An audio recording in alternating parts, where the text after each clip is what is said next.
Na tradição anglo-católica, não proclamamos nem aclamamos o Evangelho fora da celebração da Santa Eucaristia, mas lemos os trechos indicados como lições para o reforço de nossa fé e do nosso discipulado. É o que faremos agora, logo após a vinheta, na reflexão do Evangelho, com base em São Marcos, capítulo 7, do versículo 31 ao versículo 37, trecho indicado para o dia 8 de setembro de 2024. Refletiremos juntos em nome do Pai, e do Filho, e do Espírito Santo. Amém.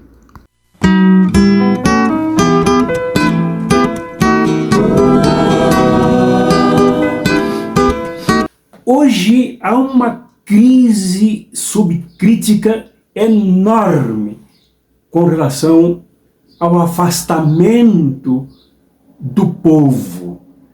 Lideranças das décadas de 60, 80, 90 se afastaram do povo. As organizações viraram verdadeiros balcões de negócios. E também viraram salas de arrogância sobre doutrinarismos, sobre falações, sobre queixas com relação ao povo. Povo para lá, e aqueles que dele nasceram, que por eles foram produzidos, para cá.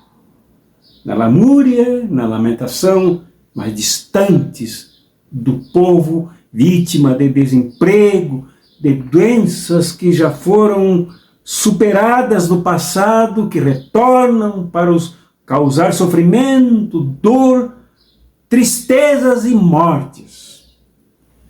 Aqui, enquanto as elucubrações fazem estas lideranças tão contentes consigo mesmas por se acharem sábias, lá o povo é abusado, violentado e atropelado por forças da morte. Como temos a aprender com Jesus? Neste evangelho de hoje, nós destacaremos 2 pontos fundamentais para aprendermos com Jesus. O primeiro ponto é que preciso observar cuidadosamente onde Jesus se encontra e onde ele curou este homem da surdez e da gagueira.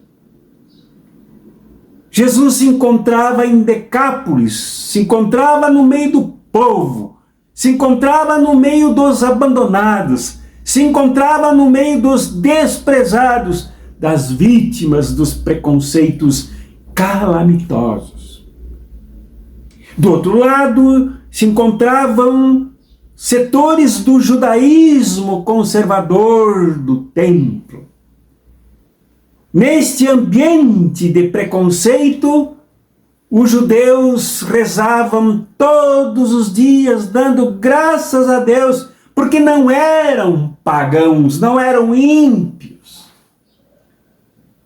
Porque para eles, os pagãos, os ditos ímpios, não tinham o tesouro que eles guardavam, que era o Deus Yahvé, Deus guardado em suas leis, Deus guardado em seus cultos heréticos, o Deus guardado em seu templo cheio de mistérios no Santo dos Santos. Todas as manhãs, o piedoso judeu rezava, dando graças a Deus por não ter nascido mulher, porque as mulheres não eram obrigadas a praticar esses ritos matinais da meditação e da oração. Enquanto o povo lá em Decápolis, lá daquele outro lado do lago, sofria, abandonado, desprezado e vítima dos preconceitos e das agressões das legiões romanas. No entanto, é lá que Jesus está. É lá que ele se encontra. Lugar que era considerado como ambiente dos cachorros, dos cães vítimas de sarnas, de quem os santos homens do lado de cá do judaísmo não deveriam jamais se aproximar. A cantilena é a mesma de hoje. No entanto, é lá que Jesus se encontra, na região chamada ambiente das trevas, na região considerada marginalizada por todas as forças ativas do lado de cá. Nesta região, envolvido com o povo, onde tanta coisa aconteceu, envolta pelo lago da Galileia, de onde Jesus tirou a sua base combativa, fazendo discípulos, que depois se transformaram no colégio apostólico. Esta região de onde Jesus já tinha sido expulso por prejudicar a economia local com os porcos jogados no abismo. Nesta região, Jesus já encontrara com um doente mental num cemitério e o libertara. Esta região é rica da experiência de Jesus. E agora, a multidão traz um homem gago, com enormes problemas de comunicação, um homem fechado em si mesmo, um homem sem relações sociais, sem nome, sem identidade, sem identificação de que papel ocupara no passado, no meio desta sociedade tão desprezada. A multidão pede que ele seja curado da gagueira e seja curado da surdez. É nessa região onde Jesus está. É lá que se encontram os gagos, os que não têm o direito da fala, do pronunciamento, por si mesmo para se expressarem, dizerem o que sentem e falarem de suas histórias. Nesta região onde as pessoas não ouvem e ao não ouvirem, não conseguem formular a palavra que se expressa. Ali Jesus se encontra e dá atenção ao clamor da multidão. Toma o homem e o leva para um lado, longe de quaisquer possíveis preconceitos, distante de quaisquer possíveis juízos, já que esses outros que estavam do lado de cá sempre acompanhavam Jesus para perturbar, para reivindicar lavagem das mãos, para reivindicar higiene do banho, para reivindicar ritualismos superados daqueles que não gostam do povo. Falam sobre ele, mas dele se distanciam. Então lá no canto fora, Jesus enfia os dedos nas orelhas deste homem, toca nos ouvidos do homem, cospe em suas mãos e toca com a sua saliva na língua deste homem. Imaginemos a cena. Enquanto aqui desse lado, mais adiante, 100 quilômetros, existe um templo de pessoas autoconsideradas santas, que não tocam nessas pessoas, sequer se aproximam delas, sequer viajam para lá. Aqui, Jesus toca, agarra das orelhas do homem, coloca os dedos nas orelhas do homem, cospe em sua mão e coloca saliva dele na língua do homem e o manda abrirem-se os ouvidos, éfata, abrirem-se os ouvidos e soltar a língua.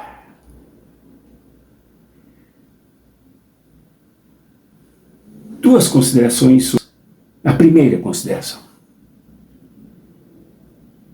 Nós chegamos neste continente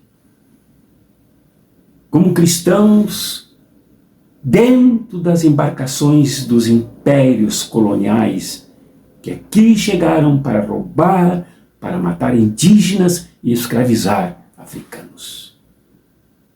Já somos formados desde a origem da chegada do cristianismo como maldade, como morte, distantes de um povo que tinha outra forma de crer, ou dos povos que aqui habitavam, milenarmente, que tinham outras culturas. E em vez de ouvi-las, em vez de caminharmos, em vez de tocarmos, em vez de trocarmos palavras e ouvirmos, matamos. Depois abraçamos o cristianismo que veio do norte aqui. Os que vieram do sul, do norte, preconceituosos, racistas,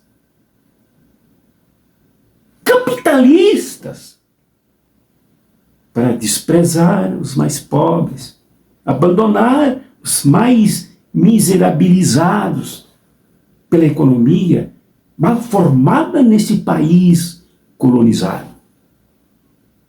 O cristianismo que veio do norte, principalmente o sul do norte, veio para carregar de preconceitos concretos e reais o desprezo ao povo. Então nós precisamos nos aproximar mais do Jesus de Decápolis, do Jesus da Galileia, do Jesus palestino, e repararmos como ele toca, ele chega no meio, ele agarra, ele põe a sua saliva dentro da boca do outro e refaz, recria, reproduzindo aqui a teologia do Gênesis, da criação, que é capaz de criar o ser humano falante e escutante, escutante e falante, capaz de reivindicar aquilo que é e não ser vítima de preconceitos e desprezos. Basta de nos orientarmos por doutrinas colonizadoras, tanto da Europa quanto do imperialismo americano. Temos que nos voltar para este Jesus, que agarra as orelhas do surdo para fazê-lo escutar, curá-lo profundamente, para fazê-lo falar, expressar o pensamento formulado pela mente que escuta, que vê, que toca, que cheira e que pratica o gosto do paladar. Segundo ponto, precisamos reparar nesse Jesus e nos reformularmos, nos resgatarmos, permitir que ele nos resgate, para agarrarmos as pessoas, tocarmos as pessoas. Só toca quem está lá. Só se preocupa com a doença, com a decomposição das pessoas de lá, quem está lá, quem vai para lá, quem fica lá. Nós precisamos retomar esse movimento. Basta de nos queixarmos de que o povo só segue fake news, de que o povo só segue mentiras, de que o povo só gosta de novelas, de que o povo só isso e só aquilo, sem irmos lá ao encontro do povo, sem nos somarmos ao lado do povo. Sem isso não há doutrina que liberte o povo. Não há discurso feito aqui, longe de lá, que ajude o povo a sair do fundo da caverna de Platão. É preciso que cheguemos ao povo, que toquemos no povo, que abracemos o povo, que nos abracemos aos sofrimentos do povo, às causas do povo, porque o reino de Deus funciona no meio do povo e não nos templos, mesmo que soubes cantares maravilhosos, gospels, pagos com muito dinheiro dos dízimos, que emocionam, tocam, fazem a gente delirar, mas todo mundo distante do povo. Povo vítima do tráfico de drogas. O povo vítima dos crimes de Estado, das polícias violentas e milicianas. O povo vítima das doenças curáveis, facilmente curadas pela ciência que serve aos privilegiados. O povo vítima da inatividade que cria ócio e espaço satânico para o crime organizado. O povo clama por nós. O povo chama. O povo se abre. O povo é como as plantas, como as flores que se abrem ao orvalho da vida. O povo também se abre ao reino praticado por aqueles que seguem Jesus, que faz isso, que é parte desse povo. O povo quer falar. Em toda parte as pessoas do povo falam muito. Mas o povo precisa escutar, precisa abrir os seus ouvidos. E para isso é preciso quem toque no povo e grite, Éfata! E ajude o povo a escutar e a soltar a sua língua a favor de si mesmo.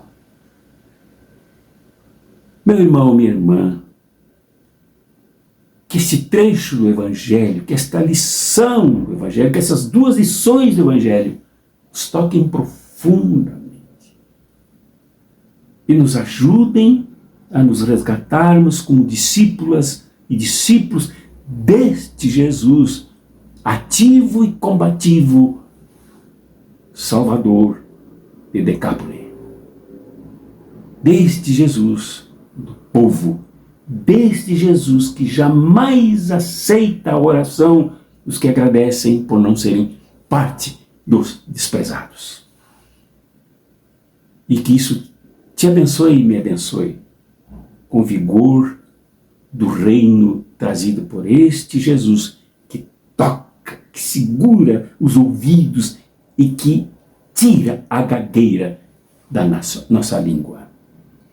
Em nome do Pai, e do Filho, e do Espírito Santo. Amém.